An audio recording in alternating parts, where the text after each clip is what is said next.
நோவாவோடு ஆண்டவர் இடைப்பட்ட பொழுது அவர் சொல்லுகிறார், நீ ஒரு பெரிய பேழையை கட்ட வேண்டும். எத்தனை வருஷம் அவர் கட்டினாரு? நோவா பேழையை 100 வருடங்கள் கட்டினாரு. அப்பன்னா நீங்க கொஞ்சம் கணக்கு பண்ணி பாருங்க. 3 பசங்க மனைவிமார்கள் இருந்தாங்கன்னா எப்போ அவருக்கு அப்போ இந்த விஷயம் கிடைச்சது? பிள்ளைகள்லாம் வருவதுக்கு முன்னாடியே கிடைச்சிருச்சு. புரியுதுங்களா? ரொம்ப காலத்துக்கு முன்னாடியே கிடைச்சிருச்சு.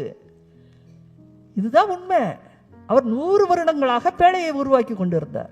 இப்போ நினைச்சு பாருங்க, கடவுள் அந்த விஷனை அவருக்கு கேள்வி மேல கேள்வி கேட்கிறாரு.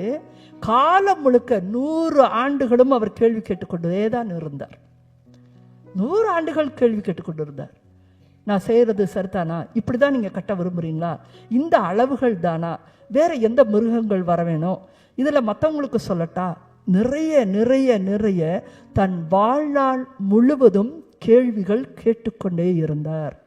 3 பிள்ளைகளை அந்த விஷனுக்குள்ளாக, கடவுளின் தரிசனத்திற்குள்ளாகவே அந்த குடும்பத்தாரையும் அவர் கொண்டு வந்ததுதான் பெரிய காரியம். எங்க வீட்டில் இவங்களால நமக்கு பிரச்சனை இருக்கு, இந்த குழந்தையினால நான் வர முடியல. ஆனா நமக்குள் தேவன் வைக்கிற தரிசன காரியத்தை நமக்கு ஒரு ஆவிக்குள்ள அவர் சொல்றாரு இல்லையா, இந்த காரியத்தை செய்ய இல்ல அதிகாலை நீ எந்திரிச்சு ஜெபம் பண்ணுன்னு சொல்ற ஒரு தரிசன காரியத்தே இருக்கட்டும். அதை நாம ஏன் கட்டன் ரைட்டா நான் 5 மணிக்கு எந்திரிச்சு 5லேருந்து 6 மணி வரை ஜெபம் பண்ணுவேன். என்னையே டிஸ்டர்ப் பண்ணாதீங்க.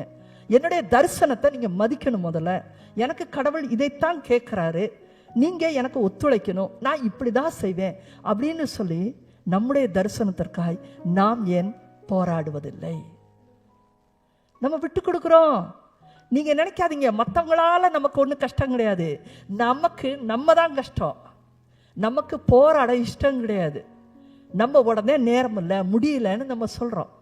நோவா கடவுள் கொடுத்த தரிசனத்தை அவன் விசுவசித்தான். கண்ணுக்கு காணல, அப்போ அவன் விசுவசித்தான். அவன் என்ன பண்ணா, இது பேழையை உருவாக்கி நம்ம பிழைக்கணும் என்று சொன்னால் குடும்பத்தோடு பிழைக்கணும். முதல்ல அவன் முடிவு பண்ணனா. இன்னைக்கு அந்த கிளாரிட்டி விஷன் நமக்குள்ள வேணும் முதல்ல. ஆமென்.